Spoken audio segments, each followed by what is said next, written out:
जय हिंद साथियों, नमस्कार। सभी अभ्यर्थियों को नमस्कार। आप सभी SLV Hindi tricky YouTube channel पर समय समय पर अपलोड होने वाले वीडियो देखते हैं, जिसमें हम बात करते हैं कुछ ज्ञानवर्धक जानकारियों की, शुद्ध रूप में हिंदी बोलने और लिखने की। उसी के अंतर्गत आज हम बात करेंगे वर्ण एवं अक्षर में क्या अंतर है। साथियों, यूं तो उच्चारण की दृष्टि से देखें, ध्वनि की दृष्टि से देखें, तो हम इन दोनों में भेद नहीं कर पाते हैं और हम वर्ण और अक्षर को एक ही मानते हैं। लेकिन साथियों, इनमें कुछ मायनों में अंतर है।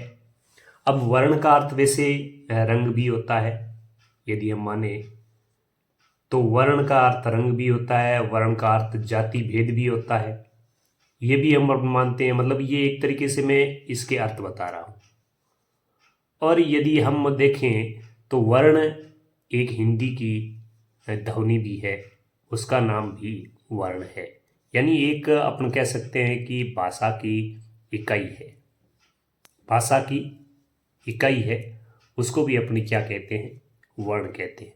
तो आज अपन इस भाषा की जो इकाई है, जो वर्ण है, इसकी अपन बात कर रहे हैं। मतलब इसको अपने यहाँ पे कह देते हैं वर्ण। तो वर्ण क्या है? तो साथियों, हिंदी वर्णमाला की हम जब बात करते हैं तो उसमें कुछ होते हैं स्वर। क्या होते हैं? स्वर। और कुछ होते हैं व्यंजन। इनसे मिलकर वर्णमाला बनती है। यानी स्वर और व्यंजन दोनों मिलते हैं तो वर्णमाला बनती है।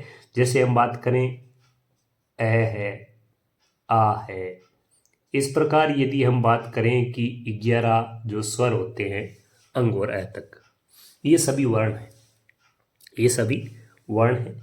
और यदि हम बात करें क, ख, ग, यदि हम इनकी बात करते हैं तो ये कुल मिला के जो 33 व्यंजन होते हैं। कितने व्यंजन? 33 व्यंजन। इसके बाद हम लोग और भी मानते हैं कि उसमें संयुक्त व्यंजन तो इसमें आ ही जाते हैं। जैसे स्वर संयुक्त व्यंजन अलग आता है, आगत ध्वनियाँ अलग है, तो कुल मिलाकर वो अलग है। तो साथियों, ये बात हुई वर्ण की।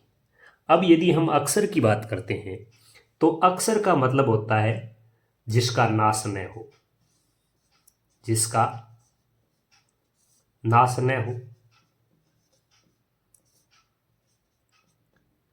ठीक है, जिसका नाश न हो, यह भी होता है। वैसे अक्षर को ब्रह्मा भी कहते हैं, ब्रह्मा को भी अक्षर कहते हैं, उनका भी मतलब उनके लिए भी ये शब्द आता है। और इसके बाद हम बात करें तो एक ये भी ध्वनि है। मतलब अक्षर लिखित रूप में अपन मान सकते हैं ध्वनि, या ये भी भाषा की एक इकाई है, भाषा की इकाई है। ठीक है, तो ये बात इसके लिए भी क्लियर हो गई। लेकिन इन दोनों में फर्क क्या है? फर्क अब जानना जरूरी है। अब आप यहां देखें कि स्वर है वो सभी है, वो अक्षर भी है, वो सभी स्वर जितने भी है इनको अपन अक्षर भी कह सकते हैं, इनको अपन वर्ण भी कह सकते हैं। तो स्वर है वो सभी अक्षर भी है और सभी वर्ण भी है। लेकिन जो सभी व्यंजन है ये केवल वर्ण है, ये अक्षर नहीं है। ये अक्षर कब तक नहीं है? जब तक इनके साथ स्वर का मेल नहीं होता है।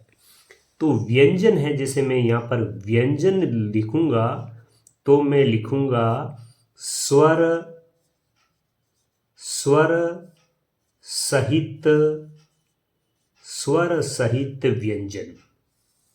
स्वर तो सभी अक्षर है ही, लेकिन यदि व्यंजन को अपन अक्षर मानेंगे या अक्षर के रूप में लिखेंगे तो वो स्वर सहित होना चाहिए। जैसे मैंने क लिखा है और इसको मैंने हलंत लगाया है, तो ये क केवल और केवल व्यंजन है, केवल और केवल वर्ण है।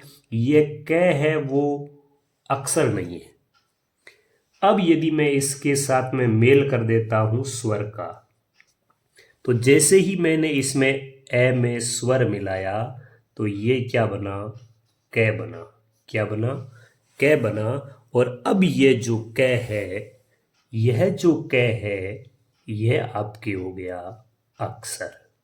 क्या हो गया, अक्षर। और यह कै था, वो था वर्ण।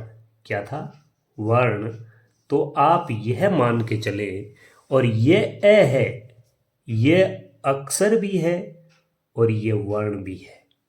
यह वर्ण तो इस अर्थ में है कि यह हिंदी वर्णमाला का हिस्सा है, और अक्षर इस अर्थ में है कि इसको अपन अलग से, इसका सय है वो अलग होता नहीं है, इसको किसी की और की जरूरत नहीं पड़ती, ये अक्षर है, इसमें से कुछ भी सय नहीं होता है, इसलिए यह अक्षर भी है और यह वर्ण भी है। लेकिन जो क है, यह क वर्ण है, लेकिन जैसे ही इसमें स्वर मिलता है तो यह क है वो भी बनता है अक्षर। तो अब आपको ये चीज समझ में आ गई होगी कि अक्षर क्या है और वर्ण क्या है। मतलब वर्ण वह है जो सभी स्वर है वो वर्ण भी है, सभी स्वर है वो अक्षर भी है। लेकिन सभी व्यंजन है वो वर्ण है, लेकिन सभी व्यंजन वर्ण कब है, वो स्वर रहित है। स्वर रहित व्यंजन है तो वो वर्ण है। और जैसे ही व्यंजन के साथ में मेल हो जाता है स्वर का, और व्यंजन स्वर सहित हो जाता है, तो वो बन जाता है अक्षर। तो साथियों, उम्मीद करता हूं कि आज के इस वीडियो को देखने के बाद आपका यह भ्रम, यह शंका दूर हो गई होगी कि वर्ण और अक्षर में क्या अंतर है। बहुत बारीक जानकारी है, लेकिन जानना बहुत जरूरी है, क्योंकि जाने अनजाने हम इन दोनों को एक ही मान बैठते हैं। और एक ही मान बैठने की ये भूल, यदि आप शुद्ध रूप में हिंदी बोलना और लिखना चाहते हैं तो उसके लिए कतई ये शुभ संकेत नहीं है। इसलिए हर बारीकी को जानना जरूरी है, और हर बारीकी आपको मिलती है SLB Hindi tricky YouTube channel पर। तो मेरा आपसे जाते जाते ये निवेदन रहेगा कि इस वीडियो को आप पूरा देखें। पूरा देखने के बाद आप वीडियो को लाइक करें। और ये एक अमूल्य जानकारी है, ये बहुत ही ज्ञानवर्धक जानकारी है, जो अपने साथियों तक भी शेयर करना नहीं भूलें। मिलेंगे किसी और ज्ञानवर्धक जानकारी के साथ। तब तक आइए जाऊंगा। नमस्कार, जय हिंद, जय भारत।